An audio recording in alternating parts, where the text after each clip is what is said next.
Thank you for your interest in our work. I'm Austin Fergusson, and I'll be discussing our development of coupling media for improved MR guidance during focused ultrasound surgery. The acoustic coupling baths used during transcranial ultrasound surgery are generally composed of degassed water. These large water baths generate imaging artifacts and a reduction in image resolution during intraoperative MR guidance. To overcome these limitations, we've designed superparamagnetic iron oxide nanoparticles, which increase proton relaxation rate when included in the water bath without increasing cavitation. We designed the iron oxide nanoparticles to meet three criteria. They must be stable at the target concentration, able to suppress the coupling bath signal during MRI, and they shouldn't promote cavitation during focused ultrasound. To produce these iron oxide nanoparticles, we combined the classical co-precipitation of iron salts under alkaline conditions with flash nanoprecipitation. The turbulent mixing produced during flash nanoprecipitation yields rapid homogeneous nucleation of iron oxide nanoparticles at room temperature.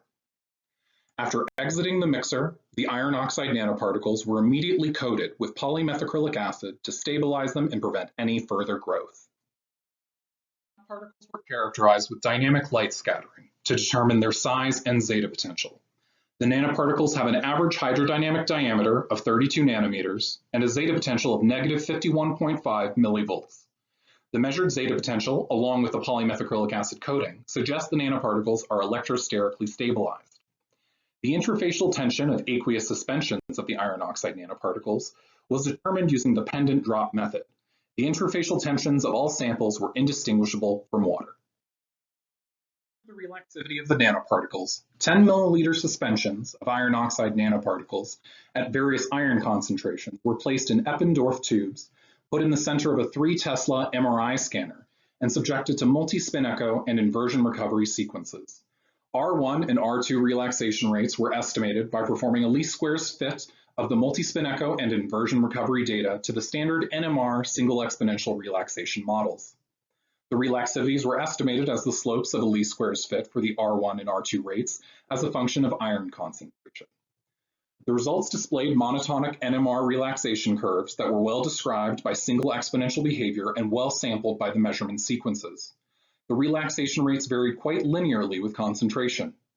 We measured an R2 relaxivity of 58.4 per second per millimolar iron. This informs us that a 3.4 millimolar iron solution will increase the R2 relaxation rate to 200 per second. These concentrations are small enough to have minimal impact on the acoustic sound speed, absorbance, and impedance of the coupling bath, as well as the bath's mechanical and electrical properties, such as viscosity, permittivity, heat capacity, and thermal conductance. MRI was performed using nanoparticle suspensions at various iron concentrations.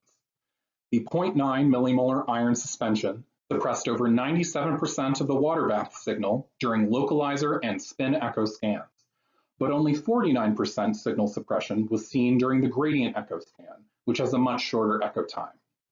Based on our relaxivity results, a concentration of 3.4 millimolar iron will suppress 90% of the signal in the gradient echo image.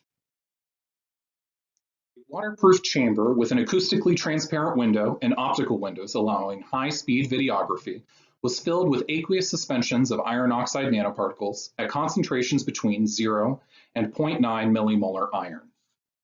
A 700 kilohertz shock scattering histotripsy transducer deposited 100 pulses into the chamber at a pulse rate of 0.5 hertz. The provided camera footage shows that the iron oxide nanoparticles do not significantly affect cavitation formation. Further analyzing the results by plotting the probability of cavitation as a function of the peak negative pressure of acoustic pulses observed while insonating the coupling baths containing iron oxide nanoparticles at various concentrations shows that the iron oxide nanoparticles do not impact the cavitation threshold. Referring back to the stated design criteria for our iron oxide nanoparticles, we've shown that the nanoparticles described here are stable, suppress coupling media signal during MRI, and do not promote cavitation during focused ultrasound. Thank you for your time. I look forward to addressing any questions you might have during the symposium.